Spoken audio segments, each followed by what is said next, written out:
నేను నా పిల్లలు మా పెట్టుబడిని S2S ఇన్ఫ్రాకాన్ లో పెట్టాం. అందువల్లే ఈ ఆనందం నిశ్చింత. నువ్వు కూడా ఆలోచించుకో. S2S Infracon. జీవో 81 అనేది ఈ యొక్క రేవంత్ రెడ్డి గారు చూపిస్తున్నారు సార్.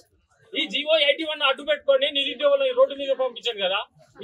ఇదే జీవోని మరి ఒక టీఎస్ ని టీజీగా చేసిండు.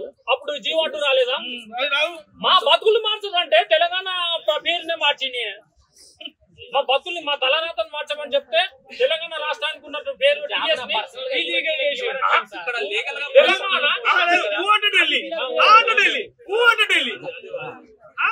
ఏం చేస్తారా ఢిల్లీ పోయి నాకు అర్థం కాదు.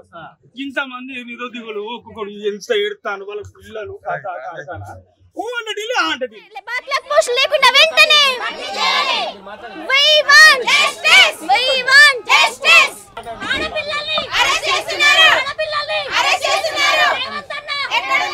నేను గురుకుల 1:2 అభ్యర్థిని. ఇక్కడ ఉన్న వాళ్ళందరూ కూడా గురుకుల 1:2 అభ్యర్థులే.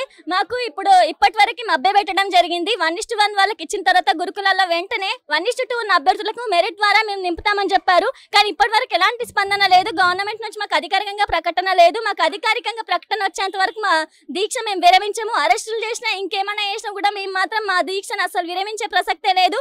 మాకు 9210 పోస్టులను బ్యాక్లాగ్ లేకుండా మొత్తం ఫిల్ చేయాలి.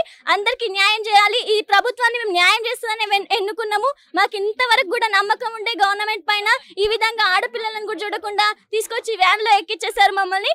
మాకు వెంటనే న్యాయం జరిగేంత వరకు మేము ఊరుకోము. సీఎం రేవంత్ అన్న నువ్వు అన్నా అంటే ఉన్నా అన్నావు. ఇప్పుడు మేము మిమ్మల్ని అడుగుతున్నాం, రేవంత్ అన్న మాకు మీరే న్యాయం చేయాలి. గురుకులాల్లో వెంటనే 1:2 ఉన్న అభ్యర్థులకు న్యాయం చేయాలి. బ్యాక్లాగ్ లేకుండా మొత్తం 9210 పోస్టులను ఫిల్ చేయాలని మేము గవర్నమెంట్ ని వేడుకుంటున్నాం సీఎం గారిని. మేము అందరిని కలిసాము. మా తరపున కూడా ఒక కమిటీ కూడా వేయడం జరిగింది పొన్నం ప్రభాకర్ రెడ్డి గారి ఆధ్వర్యంలో. కానీ ఇంతవరకు ఆ కమిటీలో ఏమన్నారు కూడా మాకు ఇన్ఫర్మేషన్ లేదు. 1:1 వాళ్ళకి ఇచ్చిన తర్వాత 1:2 వాళ్ళకి న్యాయం జరుగుతుందని చెప్పారు.